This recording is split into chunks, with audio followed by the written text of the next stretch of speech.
এবার সরকারি কর্মকর্তা কর্মচারীদের মহার্ঘ ভাতা সর্বোচ্চ 20% দেওয়ার পরিকল্পনা।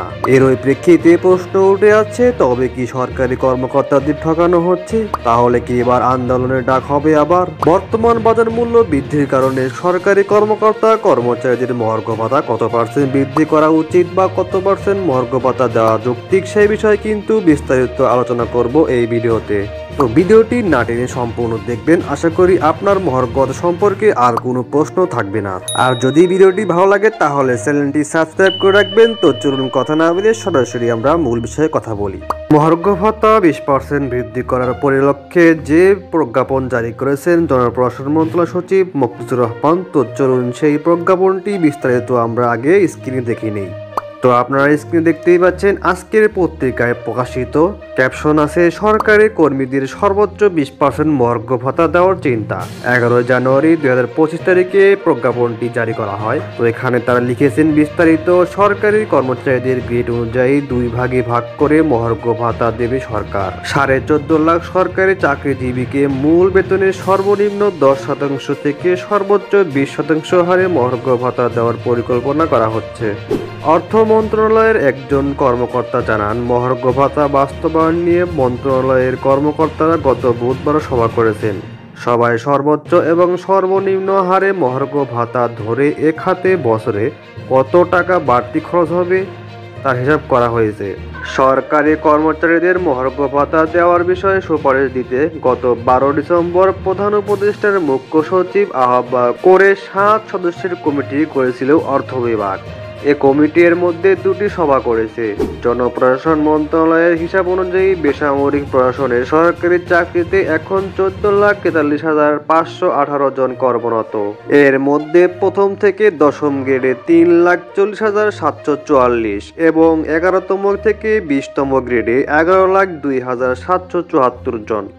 সরকারি কর্মচারীদের মূল বেতনের ঠিক কত শতাংশ হারে মহার্ঘ ভাতা দেওয়া হবে তা এখনও চূড়ান্ত হয়নি। তবে কমিটি সূত্র জানায়, 11তম থেকে 20তম গ্রেডের কর্মচারীদের সর্বোচ্চ 20% মহার্ঘ ভাতা দেওয়ার পরিকল্পনা করা হচ্ছে। আর প্রথম থেকে 10ম গ্রেডের কর্মচারীদের 10 বা 15% হারে মহার্ঘ ভাতা দেওয়ার বিষয়ে আলোচনা হচ্ছে। প্রায় 14.5 লাখ সরকারি কর্মচারীকে 10 থেকে 20% হারে মহার্ঘ ভাতা দিতে বছরে বাড়তি প্রায় 5,000 কোটি টাকা লাগবে বলে অর্থ বিভাগের এক কর্মকর্তা জানিয়েছেন। চলতি বছরে 1 জানুয়ারি থেকে এ ভাতা কার্যকর ধরা হতে পারে। মহার্ঘ ভাতা পর্যালোচনা কমিটির সদস্য ও জনপ্রশাসন মন্ত্রণালয়ের জ্যেষ্ঠ সচিব মকসুদুর রহমান গতকাল বৃহস্পতিবার সচিবালয়ে সাংবাদিকদের জানান, আগামী বাজেটের আগেই মহার্ঘ ভাতা ঘোষণা করা হবে। বার্ষিক ইনক্রিমেন্টের সময় মহার্ঘ ভাতা মূল বেতনের সঙ্গে যোগ হবে। এবার পেনশনভোগীরাও এ ভাতা পাবেন। প্রথম থেকে 10ম গ্রেডের কর্মকর্তারা 20% এবং 11তম থেকে 20তম গ্রেডের কর্মচারীরা 30% হারে মহার্ঘ ভাতা দাবি জানিয়েছেন। তবে অর্থ বিভাগের এক কর্মকর্তা বলেন, মহার্ঘ ভাতা সর্বোচ্চ 20%-এর বেশি দেওয়ার কোনো পরিকল্পনা নেই। এবারের মহার্ঘ ভাতা মূল বেতনের সঙ্গে যোগ হওয়ায় আনুপাতিক হারে সবার বাড়ি ভাড়ার অর্থ বেড়ে যাবে। ফলে মহার্ঘ ভাতারও বাইরেও সরকারের খরচ বাড়বে। এর আগে কখনোই মহার্ঘ ভাতা মূল বেতনের সঙ্গে যুক্ত করা হয়নি। অন্তর্বর্তী সরকারের মেয়াদ নির্দিষ্ট না হওয়ায় তারা পে কমিশনের দিকে না গিয়ে মূল বেতনের সঙ্গে মহার্ঘ ভাতা অন্তর্ভুক্ত করেছে বলে জানিয়েছেন। আজকের পত্রিকাকে তিনি বলেন, মূল বেতনের সঙ্গে মহার্ঘ ভাতা যোগ হলে কর্মচারীরা শুধু সুবিধা পাবেন, এটা সবার জন্যই ভালো হবে। যখন রাজনৈতিক সরকার আসবে তখন তারা মহার্ঘ ভাতা তুলে দিয়ে নতুন বেতন কাঠামো ঘোষণা করতে পে কমিশন গঠন করতে পারবেন। সরকারি কর্মচারীরা এখন 8ম বেতন কাঠামো অনুযায়ী বেতন ভাতা পাচ্ছেন। 2015 সালের 1 জুলাই এই বেতন কাঠামো কার্যকর হয়। তার আগে 2009 সালের 1 জুলাই 7ম বেতন কাঠামো ঘোষণা করা হয়েছিল। 8ম বেতন কাঠামো নিয়ে সুপারিশ দিতে 2013 সালে পে অ্যান্ড সার্ভিসেস কমিশন গঠনের আগে সরকারি কর্মচারীদের জন্য 20% হারে মহার্ঘ ভাতা ঘোষণা করা হয়েছিল সরকার।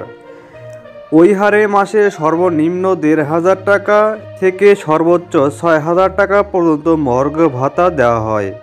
সরকার সাধারণত ৫ বছর পর পর নতুন বেতন কাঠামো ঘোষণা করে, কিন্তু অষ্টম বেতন কাঠামো ঘোষণার ৯ বছরের বেশি সময় পরও নতুন বেতন কাঠামো না দেওয়ায় অনেকের বেতন গ্রেডের শেষ ধাপে ঠেকেছে। বিষয়টির পাশাপাশি মূল্যস্ফীতিকে আমলে নিয়ে ২০২৩ সালের ১ জুলাই থেকে সরকারি কর্মচারীদের ৫% হারে প্রণোদনা দেওয়া হচ্ছে। মহার্ঘ ভাতা ঘোষণার পর এ প্রণোদনা অব্যাহত থাকবে কিনা সে বিষয়ে এখনো সিদ্ধান্ত হয়নি। এছাড়াও মহার্ঘ ভাতা নিয়ে আরো তথ্য দেন। মহার্ঘ ভাতা নিয়ে দুটি সভা হয়েছে, পেনশনভোগীরাও উপকৃত হবেন। ২ ঘন্টা আগে একটি নোটিশ প্রকাশ করেছে, তো এখানে শিরোনাম দেওয়া আছে মহার্ঘ ভাতা নিয়ে দুটি সভা হয়েছে, পেনশনভোগীরাও উপকৃত হবেন। জনপ্রশাসন সচিব। সরকারি কর্মকর্তা কর্মচারীদের জন্য মহার্ঘ ভাতা খুব শিগগির বাস্তবায়িত হবে বলেও আশা প্রকাশ করেছেন জনপ্রশাসন মন্ত্রণালয়ের সিনিয়র সচিব মোহাম্মদ মোখলেসুর রহমান। তিনি বলেন, মহার্ঘ ভাতা নিয়ে দুটি সভা অনুষ্ঠিত হয়েছে এবং আলোচনা ইতিমধ্যেই এগিয়েছে। ৪৩তম বিসিএস এর নিয়োগের পরীক্ষায় বাদ পড়া ২৬৭ প্রার্থীদের অধিকাংশই আবার চাকরিতে যোগদান দেবেন। আজ বৃহস্পতিবার ৯ জানুয়ারি ৪৩তম বিসিএস এ বাদ পড়া প্রার্থীদের সঙ্গে বৈঠক শেষে তিনি কথা বলেন। জনপ্রশাসন মন্ত্রণালয়ের সিনিয়র সচিব বলেন, তদন্ত শেষ হয়েছে এবং আমরা দ্রুত প্রক্রিয়া ৪৩তম বিসিএস এর চূড়ান্ত করার জন্য কাজ করছি। বাদ পড়া প্রার্থীদের অধিকাংশের আবার নিয়োগ দেওয়ার ব্যাপারে আশাবাদ ব্যক্ত করে তিনি বলেন, বর্তমানে তাদের আবেদনের পুনর্মূল্যায়ন চলছে। এ সময় মোখলেসুর রহমান সরকারি কর্মকর্তা কর্মচারীদের জন্য মহার্ঘ ভাতা প্রবর্তনের সরকারি সিদ্ধান্তের কথা উল্লেখ করেন। খুব শিগগির এটি বাস্তবায়িত হবে বলেও আশা করা হচ্ছে। তিনি বলেন, মহার্ঘ ভাতার বিষয়টি অর্থ মন্ত্রণালয়ের অধীনে পড়ে, তবে কমিটির সদস্য হিসেবে আমি নিশ্চিত করতে পারি দুটি সভা অনুষ্ঠিত হয়েছে এবং আলোচনা ইতিমধ্যে এগিয়েছে। এই ভাতা একটি উল্লেখযোগ্য পদক্ষেপ হবে এবং এবার পেনশনভোগীরা উপকৃত হবেন, যা অতীতে ছিল না। সরকারি চাকরিজীবীদের টেকসই আর্থিক সহায়তা নিশ্চিত করে পরবর্তী ইনক্রিমেন্ট পিরিয়ডে মূল বেতনের সঙ্গে ভাতা সমন্বয় করা হবে বলেও জানান। বাস্তবায়নের সময়সীমা সম্পর্কে এক প্রশ্নের জবাবে মোখলেসুর রহমান বলেন, চলতি বছরে অর্থবছর শেষ হওয়ার আগেই এই ভাতা চালু হবে বলে আশ্বাস দেন। তিনি বলেন, আগামী ৩০শে জুন ও তারও আগে ইনশাআল্লাহ এটি কার্যকর হবে। তিনি বলেন, অর্থ উপদেষ্টা ও অর্থ সচিব নির্দিষ্ট শতাংশ ও সময়সীমার মধ্যে স্পষ্ট ধারণা দেবেন। তো বন্ধুরা, আজকের ভিডিও এতটুকুই সমাপ্ত করছি। আর পরবর্তী সকল আপডেট তথ্য পেতে অবশ্যই চ্যানেলটি সাবস্ক্রাইব করে রাখবেন। ধন্যবাদ।